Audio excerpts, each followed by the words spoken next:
محمدا عبد الله ورسوله أرسله بالحق بشيرا ونذيرا وداعيا إلى الله بإذنه وسراجا منيرا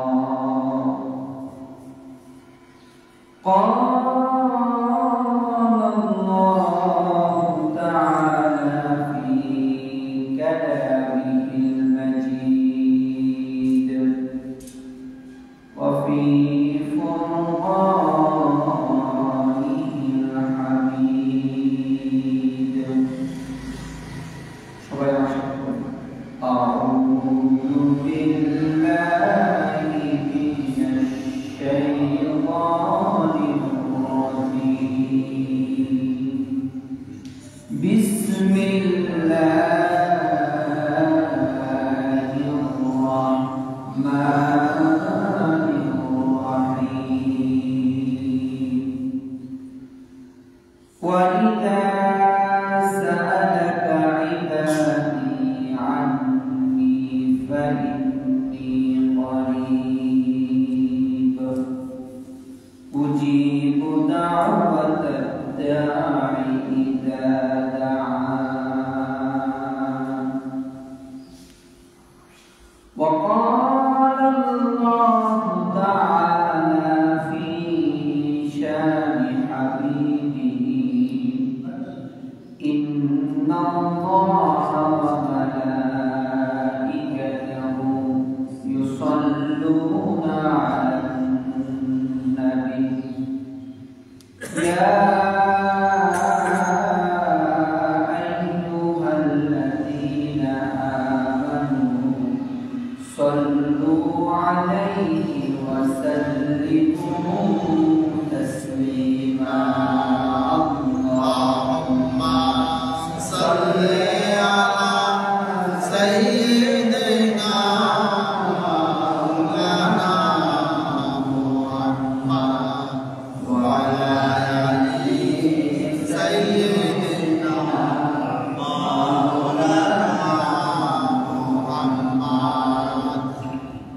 কোথায় রইলেন দয়াল নবীজি আমাদেরকে ভুলিয়া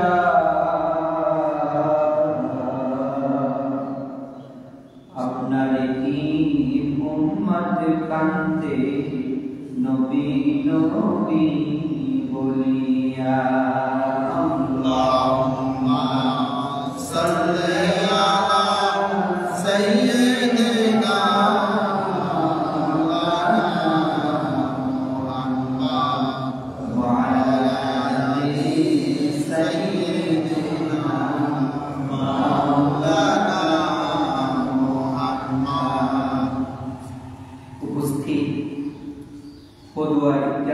জামে মসজিদের সম্মানিত মুসলিম এবং পর্দার অন্তরালে আমার সর্বপ্রথম মা ও বোনেরা, আমরা সর্বপ্রথম আল্লাহ রাব্বুল আলামিনের দরবারে শুকরিয়া আদায় করছি, যিনি আমাদেরকে অসংখ্য মানুষ থেকে বাছাই করে তার আপন অনুগ্রহে তার ঘরে এসে কুরআনুল কারীম থেকে কথা বলার এবং শোনার তৌফিক দিয়েছেন। সেজন্য আমরা আমাদের সর্বোচ্চ শক্তি দিয়ে আল্লাহর প্রশংসা আদায় করছি। আলহামদুলিল্লাহ আলহামদুলিল্লাহ। রব্বানা লাকাল হামদ, বলেন রব্বানা লাকাল হামদ হামদান কাসীরান তাইয়িবান মুবারাকান ফীহি ইয়া রাব্বি লাকাল হামদু কামা ইয়ানবাগি লিজালালি ওয়াজহিকা ওয়া আযীমি সুলতানিকা। সম্মানিত হাজিরিন, আজকে একটি গুরুত্বপূর্ণ টপিক নিয়ে আপনাদের সামনে আলোচনা করতে চাই। সেটা হলো মহান আল্লাহ রাব্বুল আলামিনের কাছে দোয়া করার গুরুত্ব সম্পর্কে আমরা আলোচনা করব। বুঝতে পারছেন, আমরা আল্লাহর কাছে যে কোনো আমাদের যে কোনো প্রয়োজন আমরা যা আল্লাহর কাছে চাইব এটার গুরুত্ব সম্পর্কে আলোচনা করতে চাই।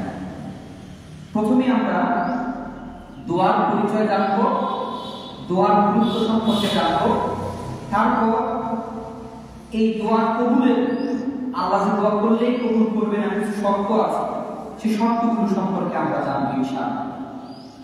প্রথমত দোয়া শব্দটি আরবি শব্দ, এর শাব্দিক অর্থ হচ্ছে আহ্বান করা, ডাকা, প্রার্থনা করা, বুঝতে পারছেন? আর এর ইংলিশ অর্থ হচ্ছে কল, আস্ক, ইনভাইট, ইনভোক, এগুলো হচ্ছে ইংরেজি শব্দ। এই দোয়া রাসূলুল্লাহ সাল্লাল্লাহু আলাইহি ওয়াসাল্লাম বলেছেন আদ-দুআ হুয়াল ইবাদা, দোয়াটাই হলো ইবাদত। সুবহানাল্লাহ। আমরা যে নামাজ পড়ি, রোজা রাখি, হজ করি, যাকাত দিই, এগুলোর মাধ্যমে আমরা আল্লাহর কাছে দোয়া করি। ঠিক না বলে? রোজা অবস্থায় আমরা সেহরির সময় আল্লাহর কাছে দোয়া করি, ইফতারের আগে আল্লাহর কাছে দোয়া করি, রোজা অবস্থায় দোয়া করি। ঠিক না বলে? এরপর আরেকটা শব্দ আছে মুনাজাত। মুনাজাত শব্দের অর্থ হচ্ছে চুপি চুপি আল্লাহকে ডাকা। মুনাজাত শব্দের অর্থ কি বলেন তো? আস্তে আস্তে গোপনে আল্লাহকে ডাকা। বুঝতে পারছেন? এক সাহাবী রাসূলুল্লাহ সাল্লাল্লাহু আলাইহি ওয়াসাল্লামকে প্রশ্ন করলেন, আকারিবুন রাব্বুনা ফানুনাজিহি আম বাঈদুন রাব্বুনা ফানুনাদিহি, ইয়া রাসূলুল্লাহ, আল্লাহকে আমাদের কাছে যে আল্লাহকে আমরা খুব আস্তে আস্তে ডাকবো, নাকি আল্লাহ আমাদের খুব দূরে আল্লাহকে জোরে জোরে ডাকবো, কোনটা করবো বলেন? কাছে আস্তে আস্তে ডাকবো। রাসূলুল্লাহ সাল্লাল্লাহু আলাইহি ওয়াসাল্লাম অপেক্ষা করলেন। আল্লাহ রাব্বুল আলামিন কোরআনে আয়াত নাযিল করলেন, সূরা বাকারা 186 নম্বর আয়াত। আল্লাহ বললেন, নবী আপনি আপনার বান্দাদেরকে জানিয়ে দেন, ওয়া ইযা সাআলাকা ইবাদি আন্নী ফাইন্নী করিব উজিবু দাওয়াতাদ দাঈ ইযা দাআন। হে রাসূল, কোন বান্দা যখন আমার সম্পর্কে জিজ্ঞাসা করে আমি কোথায় আছি, আপনি সে বান্দাকে বলেন আমি ওই বান্দার নিকটে অবস্থান করি, কাছে অবস্থান করি। উজিবু দাওয়াতাদ দাঈ ইযা দাআন, বান্দা যখন আমি আল্লাহকে আল্লাহ বলে একটা বার ডাক দেয়, আমি আল্লাহর সাথে সাথে তার ডাকের মধ্যে সাড়া দিয়ে দেই। সুবহানাল্লাহ।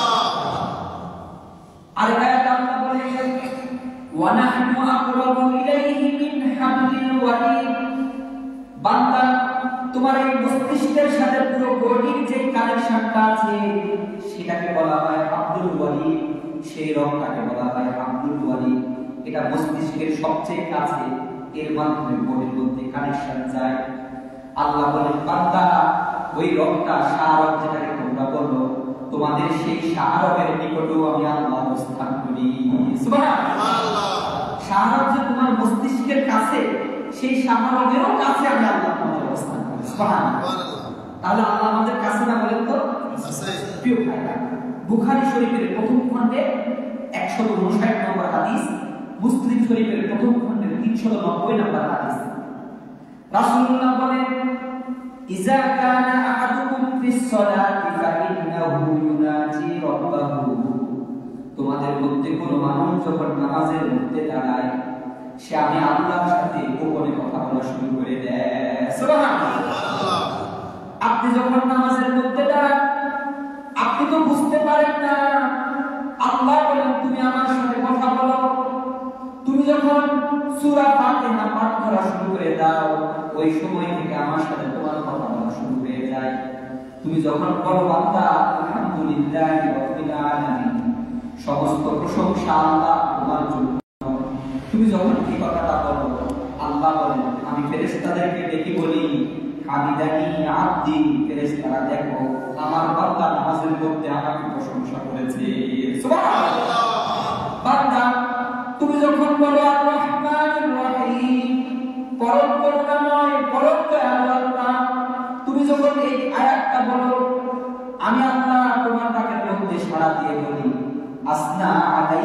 আব্দি ফেরেশতারা শুনো আমার বান্দা আমার জন্য বিপদ করেছে। তোমরা যখন বলো মালিকি ইয়াউমিদ্দিন, বিচার দিনের মালিক, তুমি যখন এই কথা বলা শুরু করে দাও, বান্দা আমি আল্লাহ তোমার এই আয়াতের পরে বলি বাচ্চা জানি আব্দি ফেরেশতারা শুনো আমার বান্দা আমার মর্যাদা বর্ণনা করেছে, বড়ত্ব বর্ণনা করেছে। এভাবেই নামাজের শুরু থেকে শেষ পর্যন্ত আল্লাহর সাথে কথা চলে। সুবহানাল্লাহ। কিন্তু আমরা বুঝতে পারি না, আমরা নামাজের মধ্যে দাঁড়াই, যে সূরাটা পড়ি সেই সূরার অর্থ জানি না, রুকুর মধ্যে কি পড়ি অর্থ জানি না, সিজদার মধ্যে কি পড়ি অর্থ জানি না, তাশাহুদের অর্থ জানি না, দুরূদ শরীফের অর্থ জানি না, দুআয়ে মাসুদের অর্থ জানি না। এজন্য নামাজের মধ্যে কি মজা, আল্লাহর সাথে কি কথা হয় আমরা কিছুই বুঝতে পারি না। ঠিক কি না বলেন?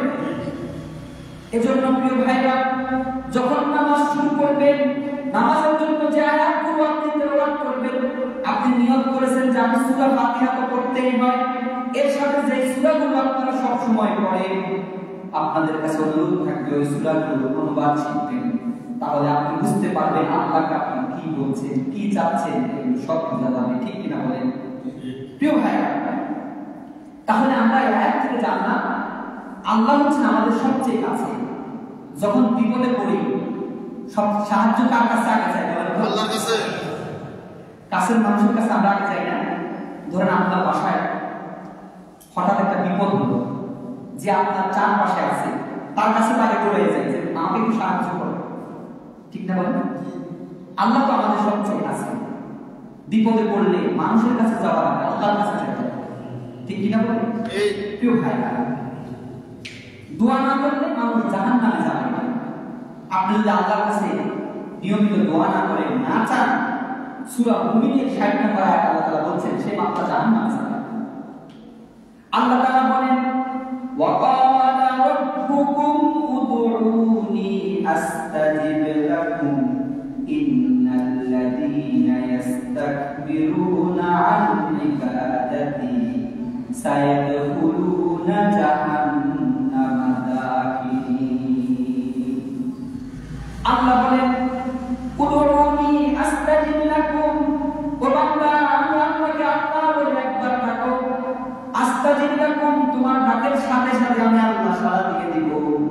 ইন্নাল্লাযীনা ইস্তাকবিরুনা আন ইবাদাতি, যারা অহংকার করে আমি আল্লাহর ইবাদত করে না, সায়াদখুলুনা জাহান্নামা দাখিরিন, লাঞ্ছনা অবস্থায়, বঞ্চনা অবস্থায়, অপমান করে তাকে জাহান্নামের মধ্যে আমি আল্লাহ নিক্ষেপ করব। বলেন আলহামদুলিল্লাহ। আপনি যদি কোনো কিছু বিপদে পড়ার পর, কোনো সমস্যায় পড়ার পর আল্লাহর কাছে যদি সাহায্য না চান, আল্লাহ বলেন বান্দা মনে রাখো কিয়ামতের মাসে তোমাকে লাঞ্ছিত অবস্থায় আমি জাহান্নামের মধ্যে নিক্ষেপ করব।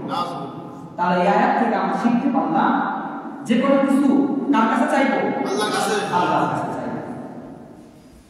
দোয়ার চেয়ে শ্রেষ্ঠ ইবাদত আল্লাহর কাছে আর কিছু না।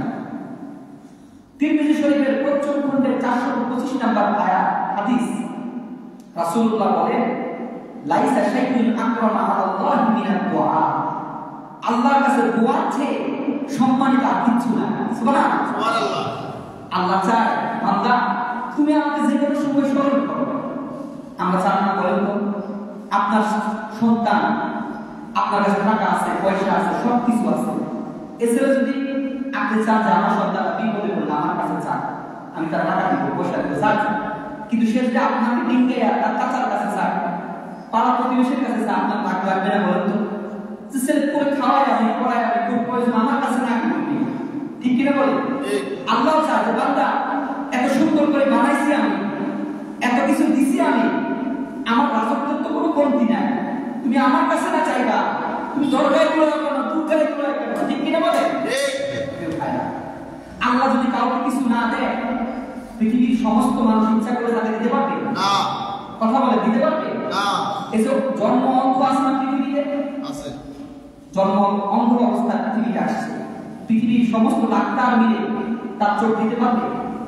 প্রতিবন্ধী হাঁটতে পারে না, প্রতিবন্ধী অবস্থা পৃথিবীতে আসছে, পৃথিবীর সমস্ত ডাক্তার মিলে তাকে হাঁটাইতে পারবে? ঠিক কিনা বলে?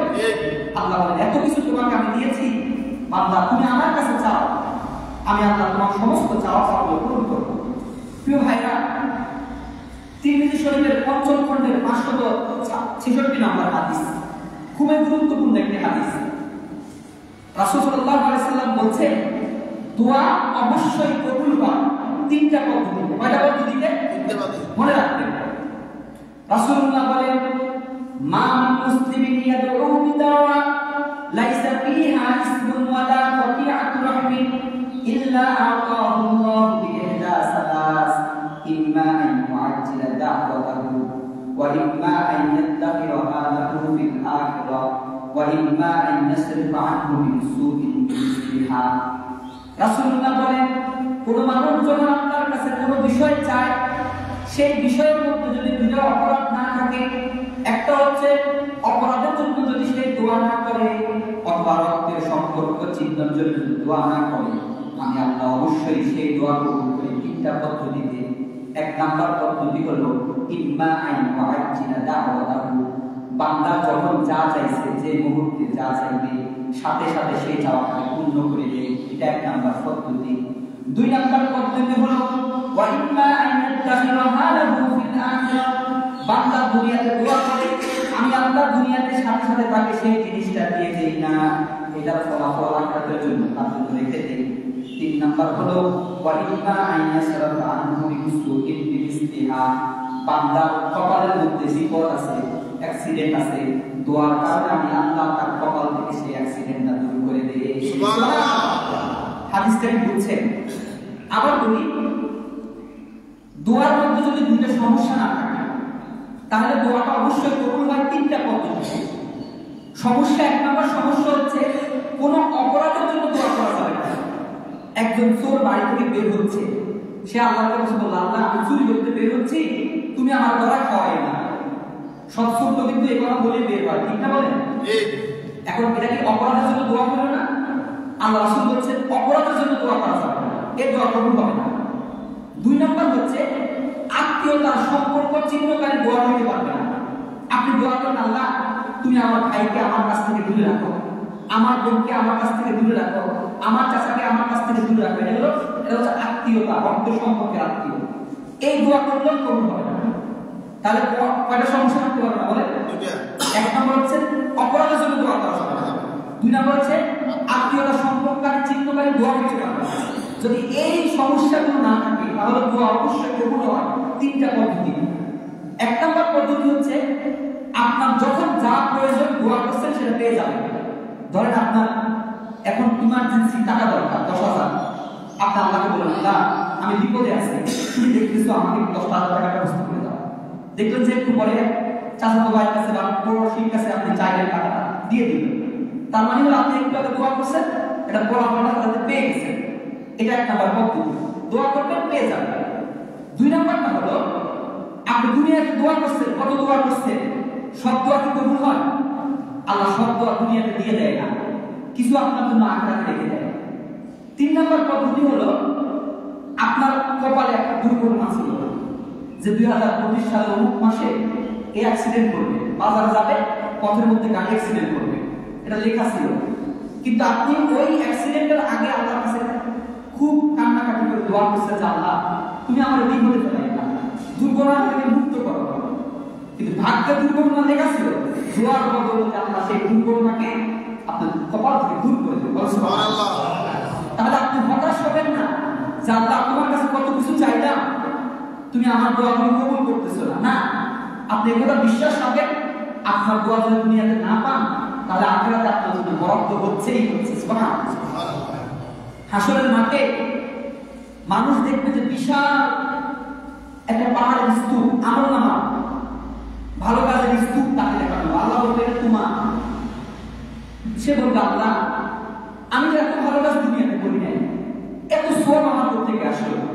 আল্লাহ বলবে আল্লাহ ওই যে জোহরের পরে একটু দোয়া করছিলাম আমি আল্লাহর কাছে, আসরের পরে একটু দোয়া করছিলাম, শেষ রাতে উঠে একটু কান্নাকাটি করছিলাম, আমি আল্লাহ দুনিয়াতে সব দিই নাই, তোমার জন্য আখিরাতে সব রেখে দিয়েছি। সুবহানাল্লাহ। তখন বান্দা আফসোস করে বলবে আল্লাহ তাহলে দুনিয়াতে যদি একটা দোয়া কবুল না হয় এখন দিতা, তাহলে তো আমার লাভ হইতো। সুবহানাল্লাহ। এজন্য আফসোস করা যাবে না, হতাশ হওয়া যাবে না যে আমি মনে হয় সবচেয়ে পাপী, আমার দোয়া কবুল হয় না। দোয়া কবুল হয়, হয়তো এটা আখিরাতের জন্য আমরা বুঝতে পারতেছি না। ঠিক কিনা বলেন? তাহলে কি দোয়া করবেন সবসময় ইনশাআল্লাহ? প্রিয় ভাইরা, এখন আসেন আপনি যে আল্লাহর কাছে চাইবেন, আল্লাহ কেমন অর্থ সম্পদ আছে এটা জানা লাগবে না? এটা হচ্ছে তিরমিজি শরীফের ৫ম খণ্ডের ৫২০ নম্বর হাদিস। এটাকে বলা হয় হাদিসে কুদসি। আল্লাহ নিজে বলছেন কথাগুলো, কিন্তু কোরআনে আয়াত না, রাসূলের মুখ দিয়ে বলেছেন। এটাকে হাদিসে কুদসি বলে। আল্লাহ রাব্বুল আলামিন বলেন, ইয়া ইবাদি লাউ আন্না আউওয়ালাকুম ওয়া আখিরাকুম ওয়া ইনসাকুম ওয়া জিন্নাকুম কামু ফি সাঈদিন ওয়াহিদিন ফাসালুনি কুল্লা ইনসানিন মাসআলাতাহু মা আ'তাইতু কুল্লা ইনসানিন মাসআলাতাহু মা নাকাসা যালিকা মিম্মা ইনদি ইল্লা কামা ইয়ানকুসুল মিকিয়াত ইযা উদখিলাল বাহর। ভালো করে শুনুন, এটা হচ্ছে মুসলিম শরীফের ৪র্থ খণ্ডে ১৯৯৪ নম্বর হাদিস। রাসূলুল্লাহ বলেন, যদি পৃথিবীর শুরু থেকে আদম আলাইহিস সালামকে পৃথিবীতে যখন পাঠানো হলো, আদম আলাইহিস সালাম থেকে শুরু করে কিয়ামতের আগ দিন পর্যন্ত যত মানুষ এই পৃথিবীতে আসবে, সব মানুষকে যদি একটা মাঠের মধ্যে দাঁড় করানো হয়, শুধু মানুষ না, সাধারণ জিন, পৃথিবীতে যত জিন আসছে কিয়ামত পর্যন্ত আসবে, সবাইকে যদি একটা মাঠের মধ্যে দাঁড় করানো হয়, আল্লাহ বলেন সমস্ত মানুষ এবং জিন যদি আমি আল্লাহর কাছে তাদের সকল চাওয়া পাওয়াগুলো চাই, আর আমি যদি সবার চাহিদাগুলো পূরণ করে দেই, তাহলে আমি আল্লাহ অর্থ ভান্ডার থেকে কতটুকু করতে জানো? একটা সুতাকে মহাসমুদ্রের মধ্যে ভিজালে পরে সুতার সাথে যতটুকু পানি উঠে আসবে, আমি আল্লাহ এত ঘন সম্পদ তোমাদেরকে সমস্ত চাহিদাগুলো পূরণ করে দেওয়ার পরেও কতটুকু করবে না। সুবহানাল্লাহ, বুঝছেন কিনা? ধরেন আপনার ৫ তলা বাড়ি দরকার, ঢাকায় বাড়ি, একটা বড় বাড়ি দরকার। আপনার ছেলেও একই জিনিস চাইলো, আপনিও চাইলেন, আমিও চাইলাম, আল্লাহ আমাদের সবাইকে দিয়ে দিলেন, কাউকে বাদ দেয় না। আপনি যা চাইছেন সব দিছে, জিনেরা যা চাইছে তাদেরকেও দেওয়া হয়েছে। শুধু মুহাম্মদ সাল্লাল্লাহু আলাইহি ওয়াসাল্লাম না, আদম থেকে শুরু করে কিয়ামত পর্যন্ত পৃথিবীর শুরু থেকে শেষ পর্যন্ত সমস্ত মানুষ এবং জিনকে যদি সব কিছু দেওয়া হয়, আল্লাহর এক অর্থ সম্পদ যে সামান্য একটা সুতাকে আটলান্টিক মহাসাগরে ভিজালে ওটার সাথে যতটুকু পানি উঠে আসবে, আল্লাহ বলে তার চেয়ে কম খরচ হবে না। সুবহানাল্লাহ, কি আল্লাহর কাছে চাইতে রাজি আছি তো? জি প্রিয় ভাইরা, আমরা আল্লাহর কাছে চাইতে পারি না। আমাদের সন্তান যদি না হয়, আমরা দৌড়াই, মাজারে দৌড়াই, আমরা দরগায় দৌড়াই, দুর্গায় দৌড়াই। আল্লাহ বলেন, বান্দা তুমি আমি আল্লাহকে চিনলে না, আমার এত কিছু আছে, এত কিছু থাকার পর তুমি আমার কাছে থাকবে না। আল্লাহ তাআলা বলেন, ইয়াহাবু লিমান ইয়াশাউ ইনাসা ওয়া ইয়াহাবু লিমান ইয়াশাউ যুকুরা আও ইউযাওযিজুহুম যুকরানা ওয়া ইনাসা। আমি আল্লাহ যাকে ইচ্ছা করি তাকে ছেলে দেই, যাকে ইচ্ছা করি তাকে মেয়ে দেই, যাকে ইচ্ছা করে ছেলেও দেই, মেয়েও দেই, যাকে ইচ্ছা করে আমি বদলা হিসেবে রেখে দিই, কিচ্ছু দেই না। আমার কাছে চাও। প্রিয় ভাইরা, আমাদের যে কোনো প্রয়োজন, যে কোনো চাওয়া পাওয়া কার কাছে চাইবো বলেন তো? আল্লাহর কাছে চাইবো। হযরত সালমান ফারসি রাদিয়াল্লাহু আনহু বলেন, ইন্নাল্লাহা হাইয়্যুন কারীম ইস্তাহি ইযা রাফা'a রাজুলু ইলাইহি ইয়াদাইহি আন ইয়ারুদ্দুহুমা সিফান খালিদিন। হযরত সালমান ফারসি বলেন, আল্লাহ তাআলা এত লাজুক, এত লজ্জাশীল, কোন মানুষ যখন আল্লাহর কাছে দুটো হাত তুলে কিছু চায়, ওই দুইটা হাতকে খালি ফিরে দিতে আল্লাহ লজ্জা বোধ করে। সুবহানাল্লাহ, আল্লাহ এত লজ্জাশীল। কিছু মানুষ আছে, আপনি তার কাছে কিছু চাইলে, তার কাছে পকেটে না থাকলে তার মনটা খুব খারাপ হয়। আল্লাহ যদি মানুষের আমি ৫ টাকা দিয়ে সহযোগিতা করতে পারতাম, এরকম আছে না? আমার আল্লাহ এত বেশি লজ্জাশীল, বান্দা যখন কোনো কিছু চায় হাত তুলে, আল্লাহ সেই দুটো হাতকে খালি ফিরে দিতে লজ্জা বোধ করে। আপনি যা চাইবেন আল্লাহ অবশ্যই দিবেন। আপনি আপনার বাবার কাছে, মায়ের কাছে যদি সারাক্ষণ টাকা পয়সা চান, তারাও একটা সময় বিরক্ত হয় না? অথচ বাবা মা আমাদের সবচেয়ে আপনজন, কিন্তু আল্লাহ তাআলা তবিয়তটা ভিন্ন। আল্লাহ বলেন, যদি বান্দা আমার কাছে না চায় আমি রাগান দিতে বলি। সুবহানাল্লাহ, মানুষের কাছে চাইলে মানুষ রাগ করে, আর আল্লাহর কাছে না চাইলে আল্লাহ রাগ করে। প্রিয় ভাইরা, আমরা আল্লাহর কাছে আমাদের সমস্ত চাওয়া পাওয়া বলবো। এরপর হচ্ছে দোয়ার মাধ্যমে আমাদের অনাগত যে বিপদ সেটা কেটে যায়। ধরেন আমাদের কপালে কোনো দুর্ঘটনা আছে, বিপদ আছে, ক্ষয়ক্ষতি আছে, আপনি ব্যবসায় একটা লস আছে, বুঝতে পারছেন না? আপনার সামনে কোনো বিপদ আছে, রাসূলুল্লাহ বলছেন আব্দুল্লাহ ইবনে উমর রাদিয়াল্লাহু আনহু ইন্না দুআ ইয়ানফাউ মিম্মা নাযালা ওয়া মিম্মা লাম ইয়ানজিল ফাআলাইকুম ইবাদাতুল্লাহি বিদ-দুআ। তিরমিজি শরীফের ৫ম খণ্ডের ৫৫২ নম্বর হাদিস। রাসূল বলছেন দোয়া মানুষের কপালে যে দুর্ঘটনা এখনো আসে নাই, আসবে, লিখা হয়ে গেছে, সেটাও আল্লাহ তাআলা দোয়ার মাধ্যমে দূর করে দেয়। সুবহানাল্লাহ। প্রিয় ভাইরা, দেখবেন মাঝে মধ্যে আপনার কোনো মুরব্বী মানুষ জীবন অনেক কিছু দেখছেন, একটা গাড়ি ঢাকা থেকে লাকসাম আসতেছে, অ্যাক্সিডেন্ট হয়েছে, গাড়ির সব প্যাসেঞ্জার মরে যায়, দেখবেন কিছু একবারে জায়গায় পড়ে গেছে, কিছু মানুষের জায়গায় মাথা পাচ্ছে, কিছু মানুষের কিচ্ছুই হয় না, এরকম আছে না? একবারে সুস্থ, কিছু হয় না, একটা কিছু কাটাও যায় না, দোয়ার বদৌলতে। এই মানুষটা তো মৃত্যু যে হয়েছে তার সাথে থাকতে পারতো, একই গাড়ি তো, ওরা যদি অ্যাক্সিডেন্ট করে মারা যেতে পারতো, এই মানুষটা তো মরতে পারতো, কিন্তু এই মানুষটা পিতা নয়, সে আল্লাহর কাছে গুনাহ কাছে দোয়া করছে, আল্লাহ তাআলা সেই দোয়ার বিনিময়ে সবাই অ্যাক্সিডেন্ট করছে, মারাও গেছে, মাথাও পাচ্ছে, কিছু কিছু মানুষ পুরো অক্ষত হয়ে গেছে। বুঝতে পারছেন? প্রিয় ভাই, দোয়া করতে হবে। এরপরে রাসূলুল্লাহ সাল্লাল্লাহু আলাইহি ওয়াসাল্লাম বলেছেন আ'জাজুন নাস মান আজিজা আনিদ দুআ ওয়া আবখালুন নাস মান বাখিলা বিস-সালাম। মানুষের মধ্যে সবচেয়ে অকর্মণ্য ওই ব্যক্তি যে আল্লাহর কাছে দোয়া করতে পারে না, আর মানুষের মধ্যে সবচেয়ে কৃপণ ব্যক্তি সে যে মানুষকে সালাম দেয় না। আমরা কি অক্ষরদের কাতারে থাকতে চাই? না। প্রিয় ভাইরা, আমরা সফল ব্যক্তিদের কাতারে থাকতে চাই। এজন্য আমাদেরকে সবসময় আল্লাহর কাছে দোয়া করতে হবে। এরপরে রাসূলুল্লাহ সাল্লাল্লাহু আলাইহি ওয়াসাল্লাম বলেছেন, হযরত আনাস রাদিয়াল্লাহু তাআলা আনহু এবং রাসূলুল্লাহ সাল্লাল্লাহু আলাইহি ওয়াসাল্লাম একটা জনপদের পাশ দিয়ে যাচ্ছেন, ধরেন পাশে বাড়ি, রাস্তার পাশ দিয়ে যাচ্ছেন, এই মানুষগুলো প্রচন্ড অসুস্থ, বিপদ। রাসূলুল্লাহ সাল্লাল্লাহু আলাইহি ওয়াসাল্লাম বলেছেন আমা কানা হাউলাই ইয়াতাসাআলুনা আনিল আফিয়া। আনাস, এই লোকগুলো আল্লাহর কাছে সুস্থতা চায় না কেন? সুস্থতা আল্লাহর কাছে সুস্থতা চাইলেই তো আল্লাহ তাদেরকে সুস্থ করে দেয়। সুবহানাল্লাহ। বুঝেন না? একটা বাড়ির পাশ দিয়ে যাচ্ছে, সবাই অসুস্থ, বাড়ির সব অসুস্থ। রাসূল বলছে আনাস, এই মানুষগুলো যদি আল্লাহর কাছে সুস্থতা চাইতো, একটু কান্নাকাটি করে দোয়া করতো, আল্লাহ সবাইকে সুস্থ করে দিত। সুবহানাল্লাহ। আমা কানা হাউলাই ইয়াতাসাআলুনা আনিল আফিয়া। মানুষ কেন আল্লাহর কাছে তাদের দোয়া, সুস্থতার জন্য দোয়া করে না? প্রিয় ভাইরা, এখন আসেন, এতক্ষণ আপনাদের সামনে আমি দোয়া যে করবেন তার গুরুত্ব সম্পর্কে আলোচনা করছি, ঠিক না বলে? এখন আসেন, দোয়া কবুলের শর্ত আছে। আপনি দোয়া করলে যে দোয়া কবুল হয়ে যাবে বিষয়টা এরকম না। দোয়া কবুলের কয়েকটা শর্ত হচ্ছে, ১ নাম্বার শর্ত হচ্ছে, মনে রাখবেন, দোয়া কবুলের প্রথম এবং ১ নাম্বার শর্ত হচ্ছে আপনার খাদ্য হালাল হইতে হবে।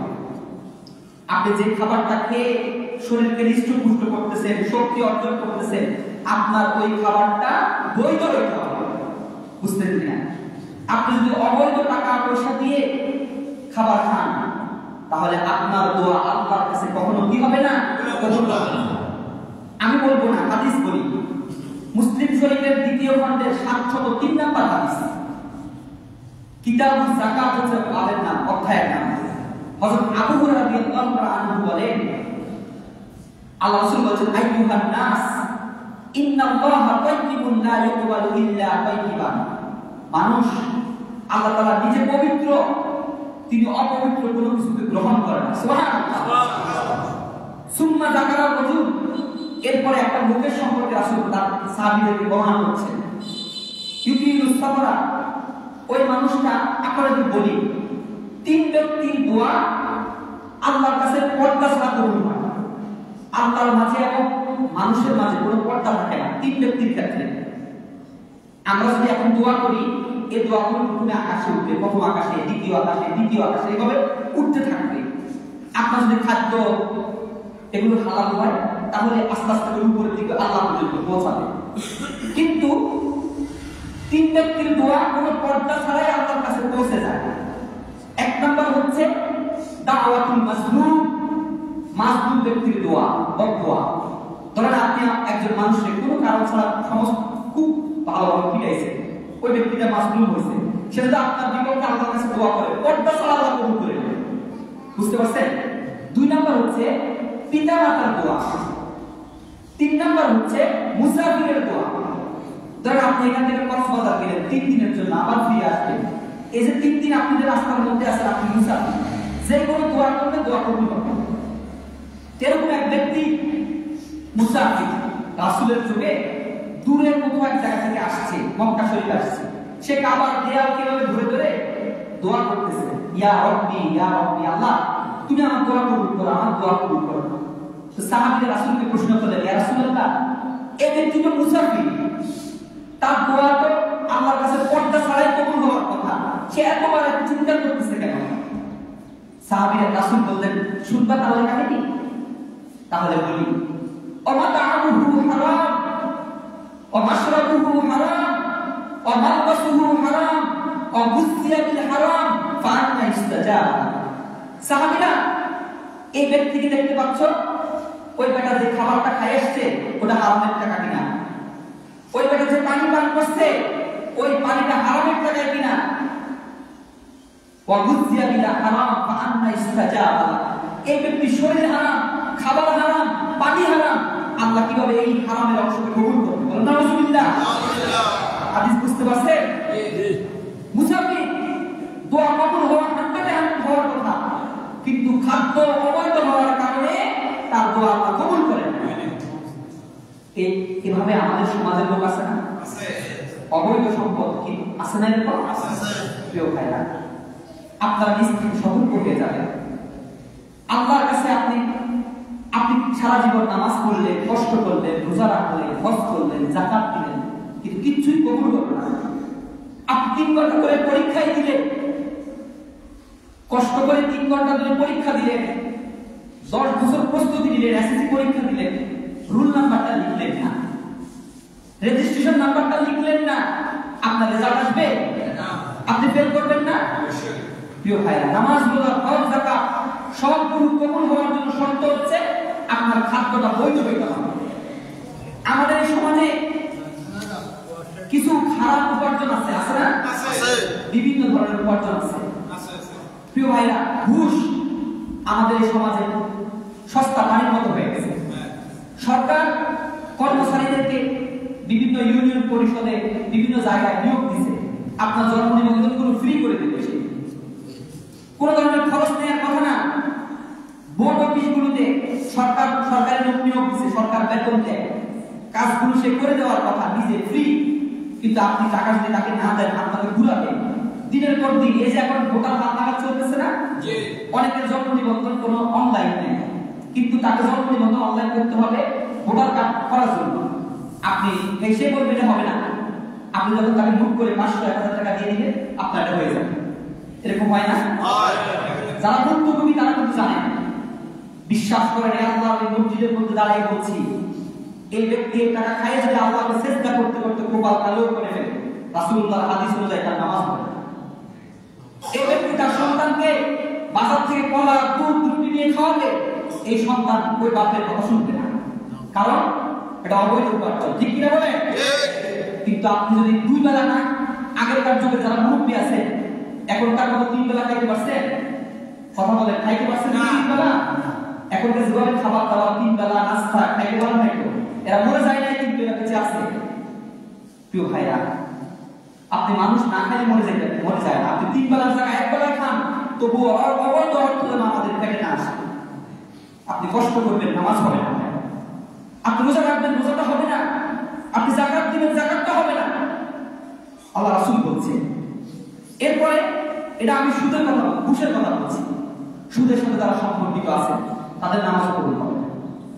এরপরে জুয়া যারা খেলে, সমাজে এখন যে খেলা চলে না, বাংলাদেশ বিপিএল খেলা চলে, দোকানে দোকানে এই আমার 5 রান হবে, 10 রান হবে, হবে না, উইকেট যাবে না, এই ধরনের বেট চলে।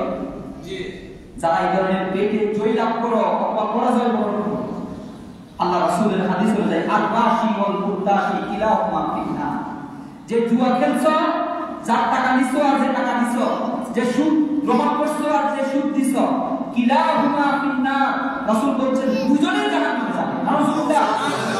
প্রিয় ভাইরা, এরপরে হলো সরকারি চাকরিজীবী যারা আছে তাদের প্রতি আরেকটি কথা, সময়ের প্রতি যত্নবান হওয়া।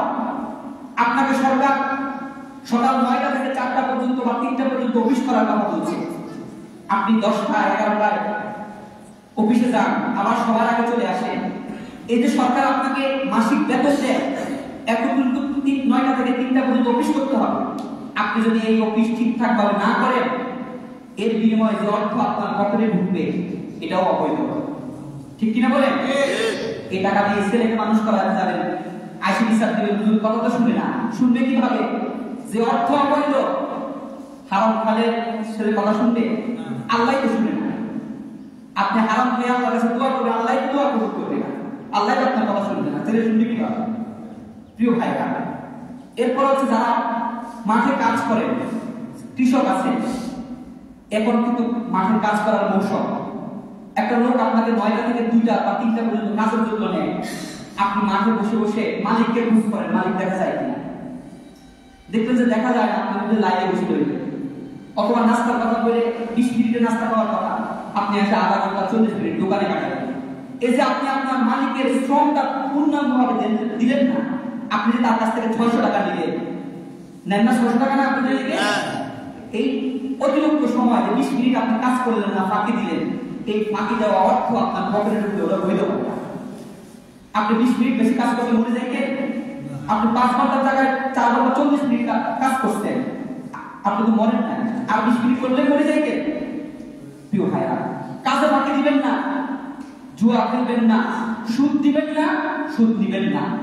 এরপরে বাকি যে ঘুষের কথা বললাম, ঘুষও দিবেন না, দিবেন না। দরকার পড়লে আইনের আশ্রয় গ্রহণ করবেন, পুলিশকে বলবেন, যারা বিভিন্ন ধরনের কাজে নিয়মিত কাজ তাদেরকে বলবেন। এরপর হচ্ছে একটা আপনার হাদিস বলি, বুখারী শরীফের 2য় খণ্ডের 726 নম্বর হাদিস। রাসূল বলছেন, ইয়াতিয়া আলান নাস জামান লা ইবালিল মার'উ মা আখাযা মিনহু আমিনাল হালাল আম মিনাল হারাম। রাসূলুল্লাহ বলছেন, কিয়ামতের আগে এমন একটা সময় দুনিয়াতে আসবে যে মানুষ সুদ যারা দিবে, যারা নিবে, তারা বুঝতে পারবে এটা সুদের টাকা, মানে এটা একটা স্বাভাবিক হয়ে যাবে। বুঝছেন কিনা? আরেকটা হাদিস বলে আমি আমার আলোচনা শেষ করব। রাসূলুল্লাহ বলছেন, সুদের 70টি গুনাহ আছে, 70-এরও অধিক গুনাহ আছে। একবার 70 নাম্বার গুনাহ হলো এই, আপন মায়ের সাথে জিনা করা। নাউযুবিল্লাহ।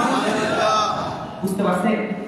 প্রিয় ভাইরা, আমাদের এলাকায় এখন কিস্তি দেয়া হয়, কিস্তি নেওয়া হয় না? এগুলো সুদের আওতায় পড়ে। কিভাবে? আপনি একটা মোবাইল কিনলেন, মোবাইল কিনে 5,000 টাকা দিয়ে মোবাইল কিনলেন, এটা যদি আপনি 50,000 টাকাও বেচেন, ইসলাম এটা বৈধ করছে। লাভ করছেন কত? 45,000 টাকা লাভ করছেন, কিন্তু ইসলাম এটাকে অবৈধ বলে না, এটা একটা লাভ, ব্যবসা করে লাভ করছেন, এটা বৈধ। কিন্তু আপনি কাউকে 1 লাখ টাকা দিলেন, বিনিময়ে 1,01,000 টাকা নিলেন, টাকার বিনিময়ে টাকা দিলেন, এটা অবৈধ। এই যে 1 টাকা, এটা হারাম। বুঝতে পারছেন? এটা সুদ। আপনি এই টাকা পাবেন, আপন মায়ের সাথে জিনা করলে যে গুনাহ হবে, এটা হলো সর্বনিম্ন গুনাহ। 1 নম্বর গুনাহটা কি হতে পারে বলেন? এটা হলো 70 নাম্বার গুনাহ। 69টা কি? 68 নাম্বারটা কি? 67 কি? 1 নাম্বার কি? চিন্তা করেন আপনারা। এজন্য দেখবেন এখন সমাজে অনেক মানুষ আছে পিতা মাতার কথা শুনে না, খোঁজ করে দেখলে দেখা যাবে যে তার পিতাটার আয় ইনকাম বৈধ না। ঠিক কিনা বলেন? ঠিক। প্রিয় ভাইরা, আমি আপনাদের সামনে আজকে 2টা বিষয় আলোচনা করেছি। 1 নাম্বার হলো আল্লাহর কাছে দোয়া করার গুরুত্ব সম্পর্কে আলোচনা করেছি। 2 নাম্বার হলো আমরা আলোচনা করেছি এই দোয়াটা কবুল হওয়ার জন্য কিছু শর্ত আছে। 1 নাম্বার শর্ত হচ্ছে আমাদের খাদ্যগুলো বৈধ হতে হবে, ইনকাম হালাল হতে হবে। রাসূলুল্লাহ বলেছেন, 5টি প্রশ্নের উত্তর না দিলে কিয়ামতের মাঠে কোনো মানুষ 1 কদম আগাইতেও পারবে না, পিছনে যাইতে পারবে না। তার মধ্যে 2টি হচ্ছে অর্থনৈতিক প্রশ্ন। 1 নাম্বার হচ্ছে তুমি তোমার অর্থ সম্পদ কিভাবে আয় করছো। 2 নাম্বার হচ্ছে তুমি তোমার অর্থ সম্পদ কোন পথে ব্যয় করছো। 2টা অর্থনৈতিক প্রশ্ন। সুতরাং আমরা আমাদের অর্থ, আয়, ইনকাম সোর্স যেন বৈধ হয়, আমরা সেদিকে খেয়াল রাখবো। রাখবো তো ইনশাআল্লাহ? প্রিয় ভাইরা, আপনাদের কাছে অনুরোধ থাকবে, আপনারা মসজিদের প্রথম দিকে মসজিদে চলে আসবেন তো ইনশাআল্লাহ? এরপরে আমি এই আলোচনার বাহিরে দুটো কথা বলতে চাই। একটা হলো